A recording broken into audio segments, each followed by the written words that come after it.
Hello everybody, welcome back to Major Hi-Fi. I'm Luke, and today we're going to be switching things up a bit. So we usually talk about pretty high-end, fancy headphones on here, and we're going to be talking about something a little bit more affordable today, a little bit more accessible to, a wider range of listeners. So JBL is a huge company, been around forever. I'm sure you've heard of them. You might even own something from them. I know I do. And they make a ton of headphones, ton of speakers. Their headphones have a pretty wide price range. I believe their over-ears go anywhere from $20 to like $350, maybe $400 sometimes. And today we're going to be talking about their noise-canceling Bluetooth headphone, the Tune 660.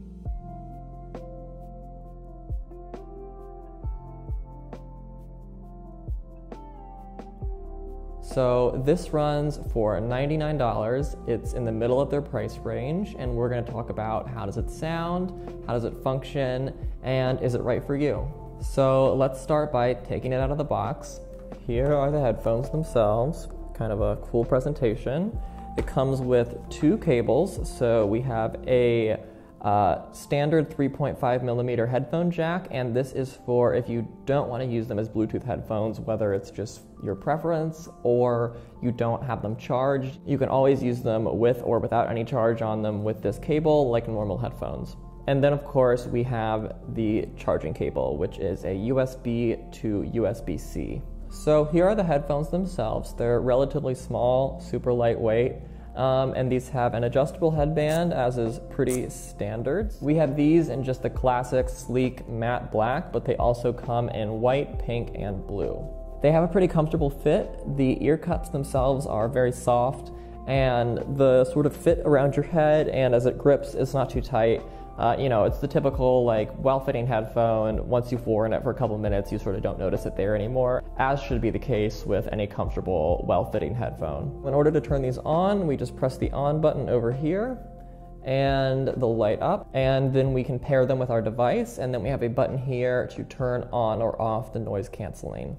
These have active noise canceling, which means that they are actively listening to your surroundings and implementing sound cancellation accordingly. We have a maximum playtime of 12 hours with noise canceling enabled and a maximum playtime of 22 hours with noise canceling disabled. And then we also get a maximum talk time of 22 hours. We can also get 2 hours of listening just from charging these for 5 minutes.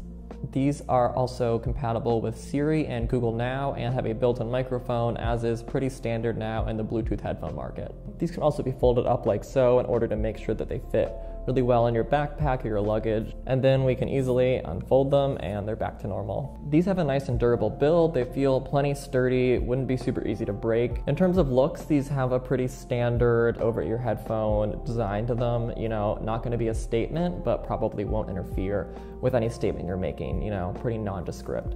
But let's talk about how they sound, which is probably why you're here. I listen to these across a pretty wide variety of genres, whether it be pop, country, electronic, classical, all that stuff. I'm not going to talk about a million songs here, but I'm going to try to pick the ones that I feel like demonstrated its character the best. So first of all, I decided to pull a song off the top 100 that I figured a lot of people watching would know and be able to kind of get a sense of. So I listened to Kiss Me More by Doja Cat and SZA, great track. On these headphones, it came out really well. Definitely a lot of presence from the vocals on these headphones. I found that kind of throughout all of my listens. So vocals were very upfront on this song. They felt nice and crisp. Not so much in the breathiness or raspiness of them, but more so in the tonality. These do feature JBL's true bass, which they claim to have been perfecting for decades. So I was expecting a good bass response on these, and they do have that. They definitely have an overall sharper sound on the mid-range, so vocals, guitars, horns, all those elements like that are going to be brought out a lot. Drums were also very prominent on these headphones, I found, so any song that really featured drums got a punchy and defined presentation on these. Outside of the mid-range and the bass response, the high end is still pretty well conveyed, and these have an overall fairly crisp quality to them.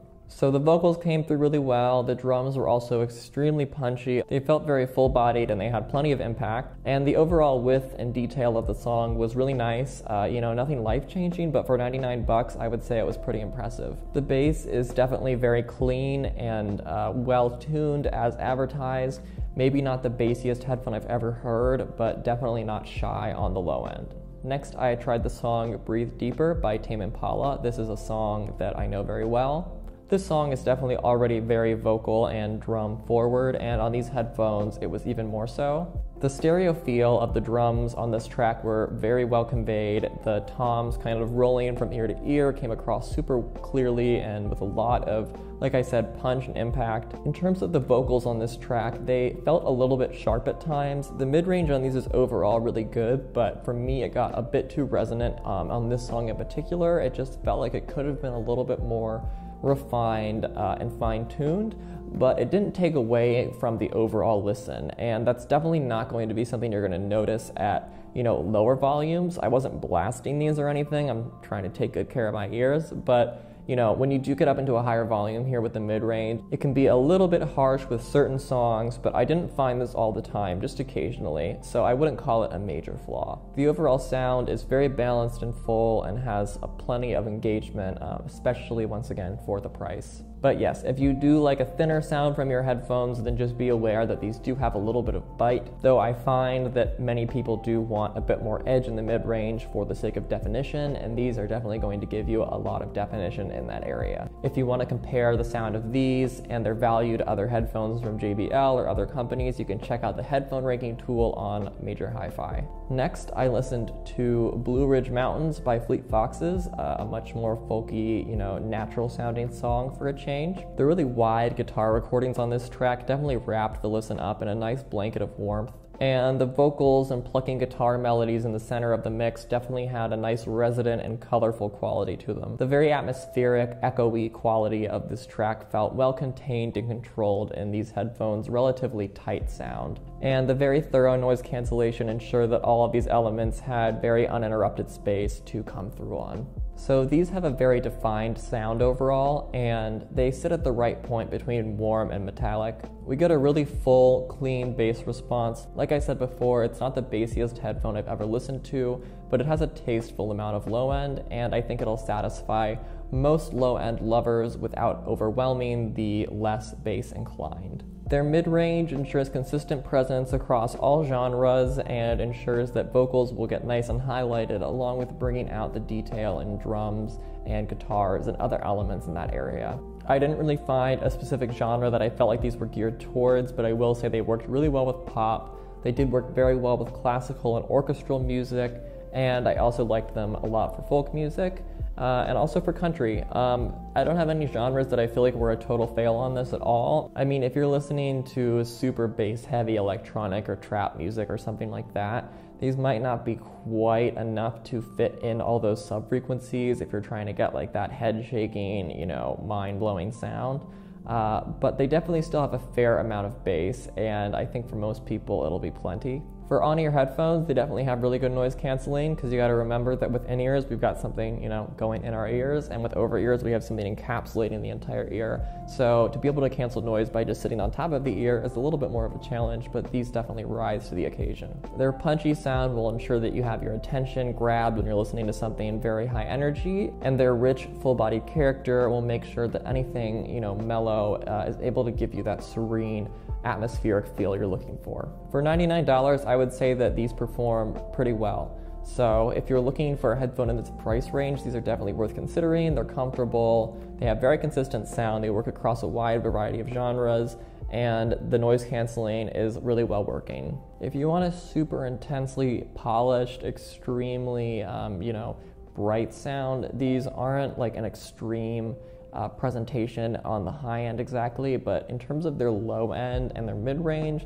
they definitely deliver, the full picture and then some. I would say my biggest pro on these is their comfort and the low end response, and my con might be their occasionally sharp mid-range. This is something that not everyone will notice. It depends on where your ears are sensitive, so just gauge what your tendencies are for listening and what tends to be something that bothers you. For me, I only noticed it a handful of times, and overall I found them to be a very smooth, enjoyable listen. These would definitely be good for travel or wearing on the airplane, especially because they have noise canceling and because they do have that slightly sharper sound. You know, even with noise canceling on a plane or a loud train, you're still going to have some background noise. So you want a sound that can really cut through whatever's left, you know, the residual noise in the background. And these are definitely never going to go unheard. If you're using these to watch movies or play games, they have a fairly wide sound to them, so I think they'll do a good job of conveying cinematic or, you know, like immersive qualities. So for the price, I would say a pretty good bargain and you won't be disappointed.